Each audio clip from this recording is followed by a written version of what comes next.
This is higher, it's practice paper E, and we're looking at question 5 in the calculator paper. Okay, so quite a wordy question, this one, and it looks like a recurrence relations question. Right, let's go for it. A new 24-hour antibiotic is being tested on a patient in the hospital.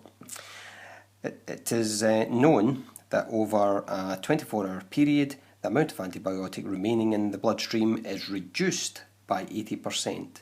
So what would be left would be 20% from that one there. And that's what we're always interested in when we're working through recurrence relation questions. Okay, so I'll just write that down just now because I'm going to be using that. So it's reduced by 80%. So there's 20% left. Okay, and remember that's just going to be 0.20 or 0.2. Okay, so what we have to do is we have to, on the first day of the trial, an initial amount of 250 milligrams as a dose has been given to the patient at 8 AM. After 24 hours and just prior to the second dose being given, how much antibiotic remains in the patient's bloodstream. So we've already got this here, so 20% is going to be left. So the amount left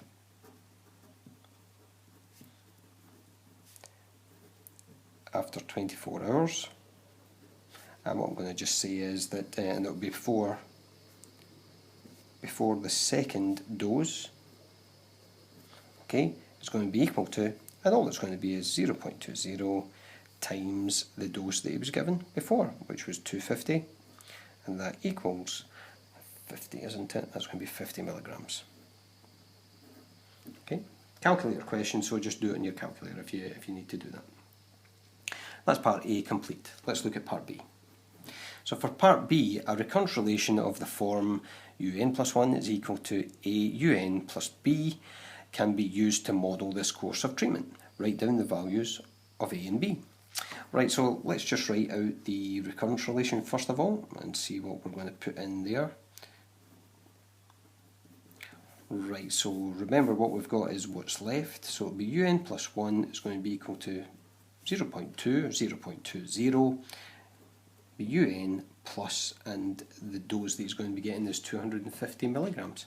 So that's what we're going to get there. So therefore, A is equal to 0.2 and B is equal to 250.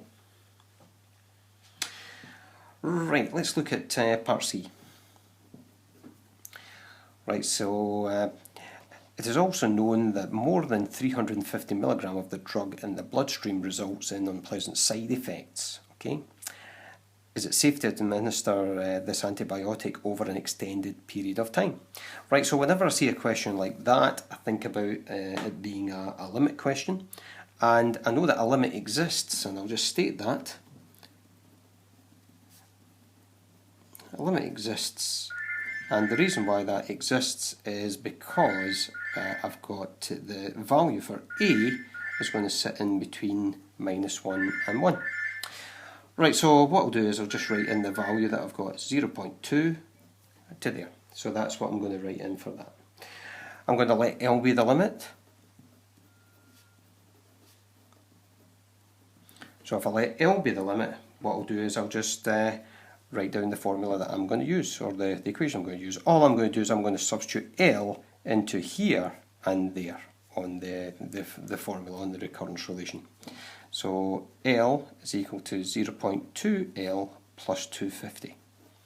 From there what I'll do is I'll bring the 0.2L over to the left hand side. So that's L there, remember that's 1. Subtracting 0.2L is equal to 250. What I've got here is 0.8L is equal to 250, so therefore L equals 250 over 0.8, which when I work that out on the calculator, it'll be 312.5 milligrams. And that looks as though that's going to be safe to use that antibiotic, because that there is going to be less than the limit that was stated that the unpleasant side effects would happen. Right, so last thing that we need to do is just make a statement, and since the limit of the sequence, here we go, so since the limit of the sequence and we're going to say tends towards, and that's 312.5 milligrams. Okay, and it is less than the 350. Okay, we would say the unpleasant side effects amount, we'll call it, and less than the unpleasant side effects amount, and that was 350 milligrams. Okay, what we'll say is the antibiotic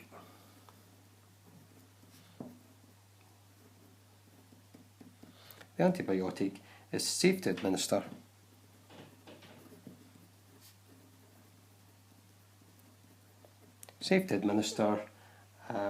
over an extended period of time. Over an extended period of time.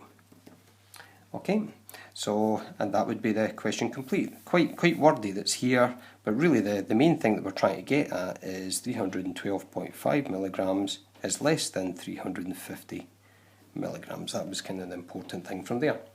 So let's see how we're going to mark this question here.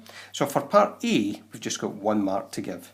So 1 mark will just be for getting the 50 milligram value that's there. For B, we've got 2 marks. We've got 2 things to work out, A and B, so just these 2 values here. For C, we've got 4 marks, and the way that we'll give these ones out will be the first thing for stating the limit exists and why that exists. I'll then get to the formula here, or if you've got a different equation that you use to solve this, 1 mark for that equation that you're going to use. And what we'll get is 1 mark for working out the limit of this sequence.